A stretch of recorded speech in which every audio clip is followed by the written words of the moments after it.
नमस्कार students, Rajesh sir classes में आपका स्वागत है।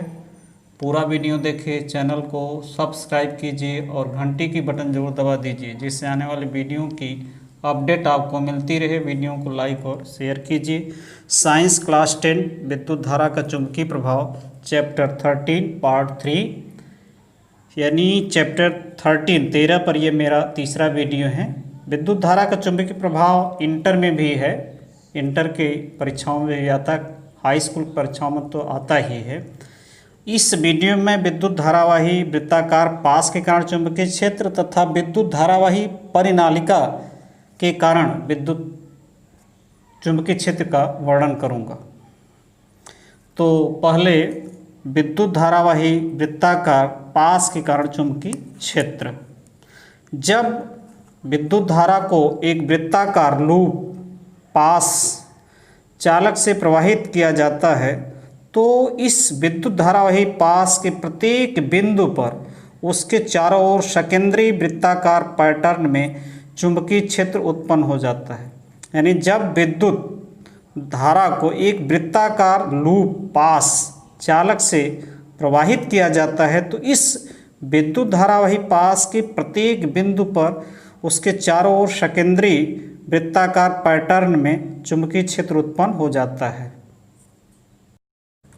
चित्र में ये जो वृत्ताकार सकेंद्रीय वृत्ताकार पैटर्न के चुंबकीय क्षेत्र है वो इस प्रकार का होता है। ये क्या है?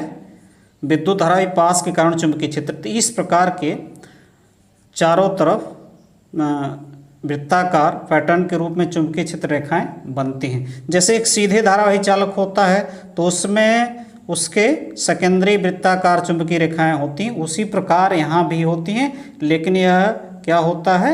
लूप होता है, वृत्ताकार होता है, जिसे लूप कहते हैं। इसमें भी उसी प्रकार की चुंबकीय क्षेत्र रेखाएं बनती हैं। इसका अध्ययन करने के लिए यानी चुंबकीय क्षेत्र रेखाएं खींचने के लिए कार्डबोर्ड, गत्ते, जिसे हिंदी में गत्ते कहते हैं, कि एक टुकड़े में दो छिद्र ए तथा बी करके इनमें तांबे के तार को गुजारकर एक वृत्ताकार पास बनाया जाता है। गत्ते को क्षैतिज तथा पास लूप को ऊर्ध्वाधर तल में रखा जाता है। कार्डबोर्ड पर लोहे का बुरादा छिड़क कर तार में विद्युत धारा प्रवाहित करने पर यह देखा जाता है कि लोहे का बुरादा लूप के चारों ओर सकेंद्रीय वृत्तों के रूप में व्यवस्थित हो जाता है। पास के केंद्र पर यह बुरादा सीधी रेखा में होता है। इससे ज्ञात होता है कि लूप पास तार के चारों ओर चुंबकीय क्षेत्र की दिशा वृत्ताकार क्षेत्र रेखाओं से प्रदर्शित होती है, जैसा कि सीधे धारावाही चालक में होता है। चित्र में यह कार्डबोर्ड है, इसमें दो छिद्र ए तथा बी करके तांबे के तार को गुजार कर वृत्ताकार लूप पास बनाया गया है। और इस कार्डबोर्ड पर लोहे का बुरादा क्या होता है? एक समान रूप से फैला दिया जाता है। और इस बैटरी के द्वारा ज्यों ही हम इसमें विद्युत धारा प्रवाहित करते हैं, जो इस पर लोहे के बुरादे होते हैं वो सकेंद्रीय वृत्तों के रूप में इस प्रकार व्यवस्थित हो जाते हैं।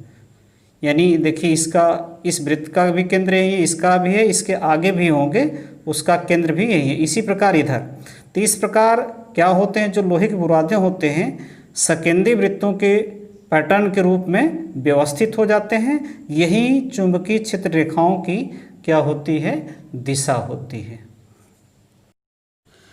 वृत्ताकार लूप के केंद्र पर चुंबकीय क्षेत्र रेखा लूप के तल के लंबवत होती है। यानी वृत्ताकार लूप के केंद्र पर जो चुंबकीय क्षेत्र रेखा लूप के तल के लंबवत होती है, इसकी दिशा दाएं हाथ के अंगूठे के नियम से ज्ञात की जा सकती है। यानी इसकी दिशा जो है दाहिने हाथ के अंगूठे के नियम से आप ज्ञात कर सकते हैं।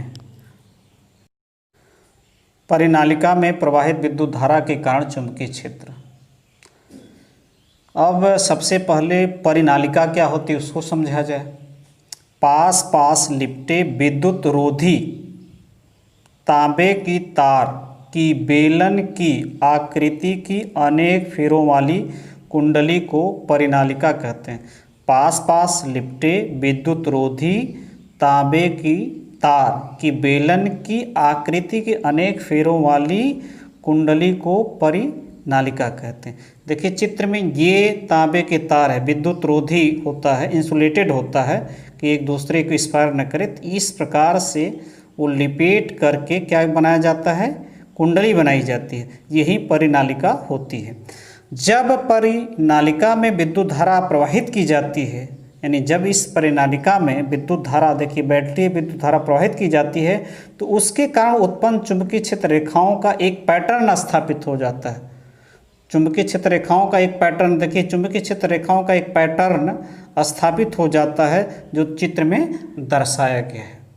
जो ही इसमें विद्युत धारा प्रवाहित की जाती है तो चुंबकीय क्षेत्र रेखाओं का एक पैटर्न इस प्रकार का स्थापित हो जाता है। इसको चुंबकीय सुई से या लोहे के बुरादे से हम ऐसा चुंबकीय क्षेत्र रेखाएं खींच सकते हैं।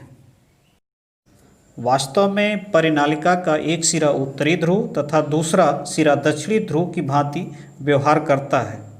यानी जो परिनालिका होती है उसका एक सिरा उत्तरी ध्रुव तथा दूसरा सिरा दक्षिणी ध्रुव की भांति व्यवहार करता है।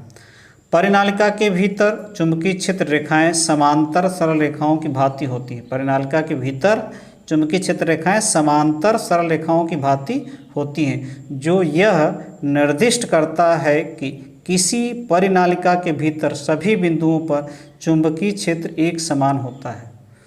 अब चित्र के माध्यम से समझिए। अब देखिए ये एक सिरा इसका उत्तरी ध्रुव, ये उत्तरी ध्रुव जिधर से चुंबकीय रेखाएं निकलती उससे उत्तरी ध्रुव, और जिधर प्रवेश करती वो दक्षिणी ध्रुव होता है। तो उसका एक सिरा क्या करता है, उत्तरी ध्रुव की भांति, तथा दूसरा सिरा क्या होता है, दक्षिणी ध्रुव की भांति व्यवहार करता। और परिनालिका के भीतर ये देखिए एक समान समांतर सरल रेखाएं हैं, जो ये निर्दिष्ट करता है कि परिनालिका के भीतर एक समान चुंबकीय क्षेत्र रेखाएं होती। परिनालिका के भीतर क्या होती, एक समान चुंबकीय क्षेत्र रेखाएं होती। याद रखिए जिस सिरे से चुंबकीय रेखाएं निकलती वो नॉर्थ होता, और जिस सिरे में प्रवेश करती हैं वह क्या होता है, साउथ पोल होता है। तो परिनालिका के भीतर उत्पन्न चुंबकीय क्षेत्र का उपयोग किसी चुंबकीय पदार्थ जैसे नरम लोहे को परिनालिका के भीतर रखकर चुंबक बनाने में किया जा सकता है। इस प्रकार बने चुंबक को विद्युत चुंबक कहते हैं। यानी परिनालिका के भीतर उत्पन्न प्रबल चुंबकीय क्षेत्र का उपयोग किसी चुंबकीय पदार्थ जैसे नरम लोहे को परिनालिका के भीतर रखकर चुंबक बनाने में किया जा सकता है। इस प्रकार बने चुंबक को विद्युत चुंबक कहते हैं।